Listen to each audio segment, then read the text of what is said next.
Assalamualaikum warahmatullahi wabarakatuh. Perkenalkan, nama saya Rusmiati, mahasiswa program Pascasarjana Magister Pendidikan Agama Islam kelas A UIN Kiai Haji Abdurrahman Wahid Pekalongan. Pada kesempatan ini, izinkan saya untuk mempresentasikan mini riset saya yang berjudul Status Nasab Anak dan Perempuan Hamil di Luar Perkawinan dalam Hukum Islam dan Konvensional menurut Perspektif Gender.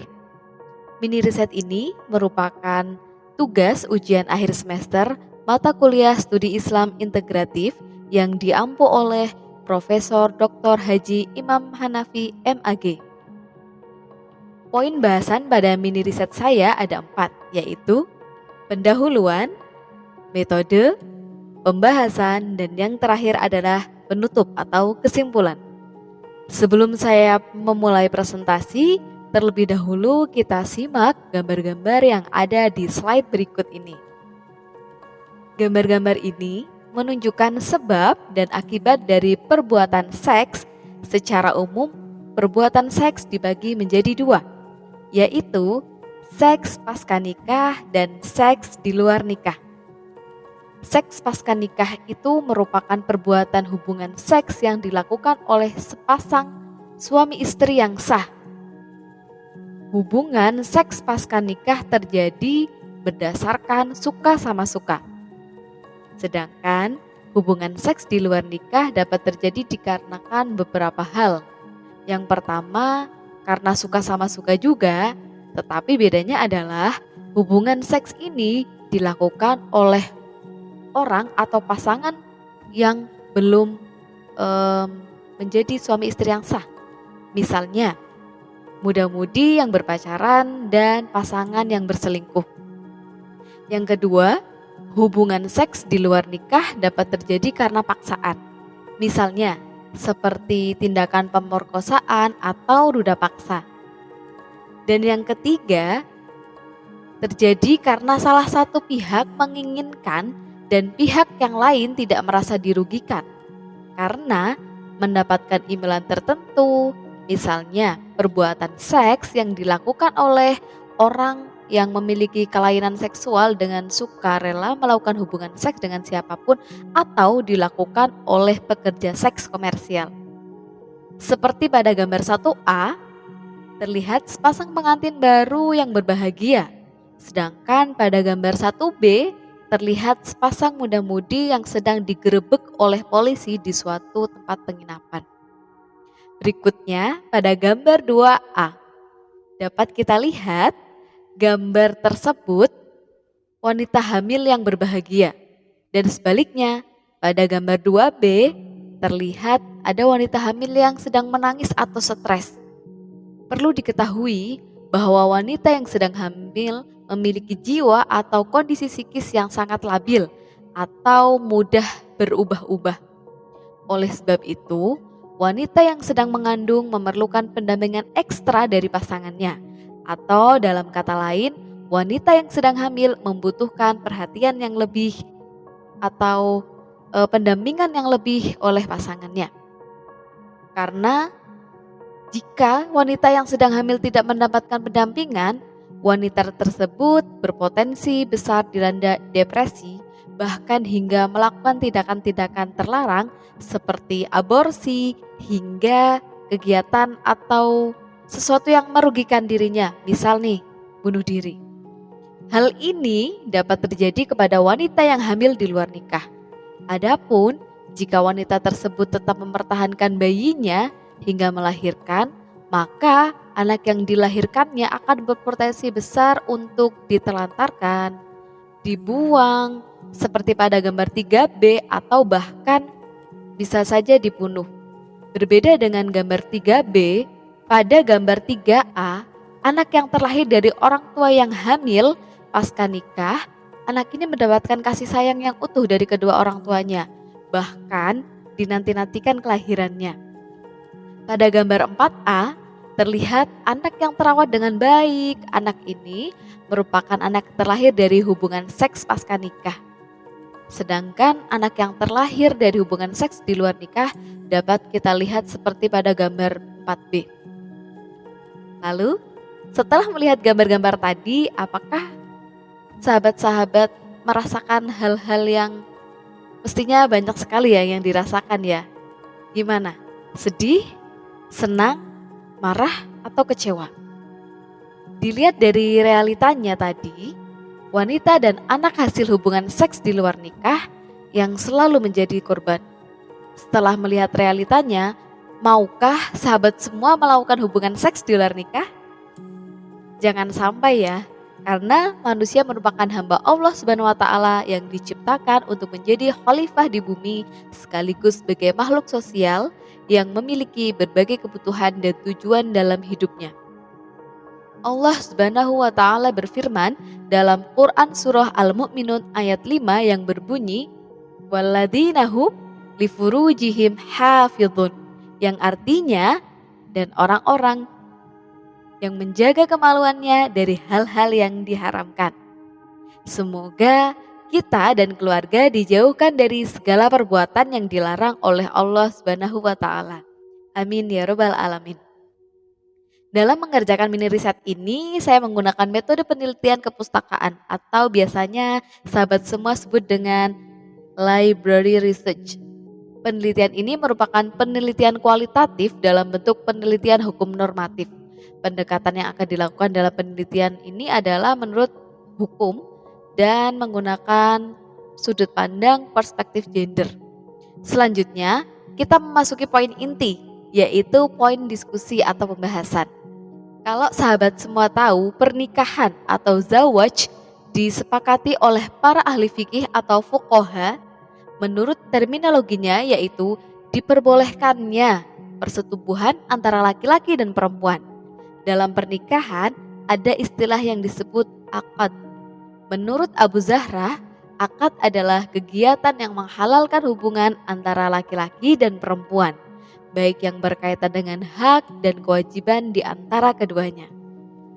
Ahmad Asy'ar-Bashir mendefinisikan perkawinan sebagai akad atau kesepakatan untuk saling mengikatkan diri antara seorang pria dan seorang wanita untuk membenarkan atau menghalalkan hubungan seksual antara kedua belah pihak atas dasar kesukarelaan dan untuk kesenangan kedua belah pihak untuk mewujudkan suatu kebajikan pastinya. Ini adalah definisi pernikahan. Kebahagiaan hidup berkeluarga yang dipenuhi dengan cinta dan harmonis dengan cara yang diridhoi Allah Subhanahu wa taala. Selanjutnya adalah macam hukum dalam perkawinan. Macam hukum dalam perkawinan itu sesuai dengan keadaan pelaku.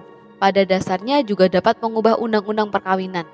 Undang-undang perkawinan tersebut secara rinci adalah sebagai berikut. Untuk hukum yang pertama adalah wajib. Hukum bagi seseorang yang wajib untuk menikah, maksudnya begini. Bagi yang mampu, memiliki nafsu yang membara dan takut terjerumus ke dalam lubang zina adalah wajib menikah. Karena wajib menahan diri dari perbuatan haram, maka menikah adalah pilihan terbaik. Hukum yang kedua adalah as-sunnah. Hukum nikah as-sunnah atau sunnah bagi yang ingin menikah dan memiliki nafsu yang kuat namun mampu menjaga diri dari zina. Ulama Hanafi sepakat bahwa nikah sunnah bagi yang menyukainya namun tidak takut terjerumus ke dalam lembah zina. Baginya menikah lebih penting daripada berdiam diri dan beribadah karena menjalani kehidupan sebagai seseorang yang sendirian atau cenderung anti nikah tidak dibenarkan dalam Islam. Hukum yang selanjutnya adalah haram. Hukum pernikahan adalah haram jika seseorang menginginkannya karena tidak mampu menafkahi istrinya secara finansial atau spiritual, tidak mampu memuaskan nafsunya atau meyakini bahwa jika ia menikah, ia akan meninggalkan Islam atau istrinya, maka itu haram untuk dilakukan. Hukum selanjutnya adalah makruh. Meskipun tidak merugikan istrinya karena kaya dan tidak memiliki nafsu yang kuat, hukum nikah menjadi makruh bagi seseorang yang syahwatnya tidak mampu untuk menafkainya. Artinya ini adalah seorang suami yang tidak bisa memenuhi pasangannya untuk menafkahi secara biologis begitu. Hukum selanjutnya adalah mubah. Hukumnya boleh bagi laki-laki yang tidak terdesak karena alasan yang mengharuskannya segera menikah atau menyuruhnya menikah. Ulama Hambali mengatakan bahwa orang yang tidak ingin menikah boleh melakukannya. Selanjutnya, berbicara tentang pandangan hukum yang berkaitan dengan status anak dan bagaimana nasib dari perempuan hamil di luar perkawinan yang kemudian menjadi ibu dari anak tersebut, maka dalam pandangan hukum dijelaskan dengan berbagai aspek. Aspek yang pertama yaitu tentang nasab. Sahabat semua, nasab atau status hubungan antara anak dengan orang tuanya, sebagaimana telah dikemukakan sebelumnya, anak yang lahir di luar perkawinan hanya mempunyai hubungan kekerabatan dengan ibu dan keluarganya. Menurut pasal 100 kompilasi hukum Islam, walaupun sudah dibuktikan dengan ilmu medis, misal dengan tes DNA, tetapi hukum menyatakan bahwa nasab anak tetap bersandar pada ibunya. Kemudian perspektif yang lain dari segi nafkah. Undang-undang menyebutkan bahwa anak hanya mempunyai hubungan kekerabatan dengan ibu dan keluarganya, sehingga yang bertanggung jawab untuk menghidupi anak hanyalah ibu dan keluarganya.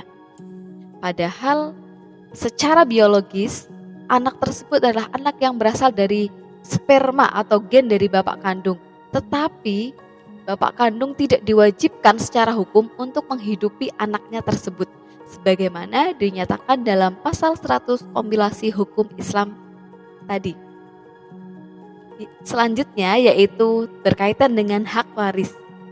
Menurut pasal 186 kompilasi hukum Islam, anak hanya mempunyai hubungan hak waris dengan ibu dan keluarganya sebagai akibat dari status hubungan nasab tadi. Selanjutnya berkaitan dengan hak perwalian. Menurut pasal 19 kompilasi hukum Islam, ayah kandung tidak berhak atau tidak sah untuk mengawinkan anak tersebutnya. Misalnya dalam hal ini anaknya itu anak perempuan begitu ya. Jika lahir dari hasil zina atau di luar perkawinan, ketentuan wali nikah itu pada pasal tersebut ada beberapa hal. Yang pertama, dalam perkawinan, wali nikah merupakan rukun yang harus dipenuhi oleh calon mempelai perempuan yang akan mengawinkan. Jika anak tersebut lahir di luar perkawinan, maka ayah kandungnya tidak akan bisa untuk menjadi walinya. Yang kedua, seorang laki-laki yang memenuhi syarat syariat Islam, yaitu muslim, akil, dan baligh bertindak sebagai wali nikah. Dalam hal ini walaupun ayahnya memenuhi syarat itu, tetapi ayahnya tidak berhak untuk menjadi wali nikah. Selanjutnya adalah ketentuan hukum yang sama dengan anak-anak yang lahir di luar perkawinan.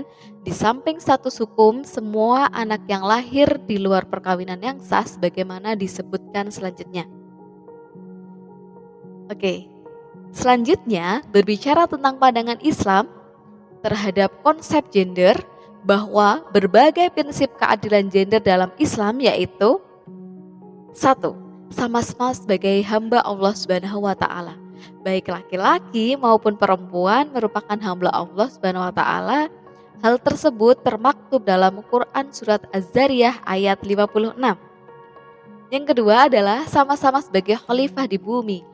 Baik laki-laki maupun perempuan sebagai manusia di bumi diciptakan oleh Allah menjadi khalifah di bumi untuk menjaga bumi dan merawatnya. Hal tersebut termaktub dalam Quran surat Al-An'am ayat 156 dan Quran surat Al-Baqarah ayat 30. Selanjutnya, baik laki-laki maupun perempuan menerima kesepakatan awal sebagaimana ditegaskan oleh Quran surat Al-A'raf ayat 172. Menurut banyak ayat seperti Quran surat Al-Baqarah dan Al-A'raf, baik laki-laki maupun perempuan secara aktif berpartisipasi dalam berbagai kesempatan. Selanjutnya, menurut Quran surah Al-Imran ayat 195, laki-laki dan perempuan memiliki potensi yang sama untuk meraih kesuksesan. Yang terakhir adalah sesi kesimpulan atau penutupan dari serangkaian mini riset saya.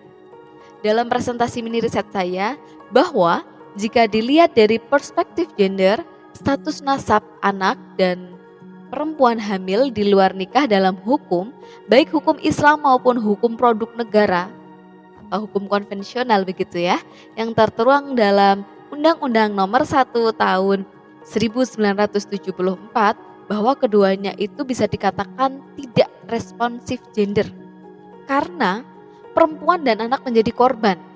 Perempuan yang harus mengandung, melahirkan, menyusui, dan mengasuh anak hasil zina tadi diwajibkan menghidupi dan menjadi wali bagi anaknya. Jadi kewajibannya itu sampai akhir itu hanya bersandar kepada ibunya. Sementara itu, kedudukan anak yang tidak tahu apa-apa dan berhak bertemu serta memiliki orang tua yang utuh seperti halnya anak-anak yang lain mendapatkan dampak yang tidak adil.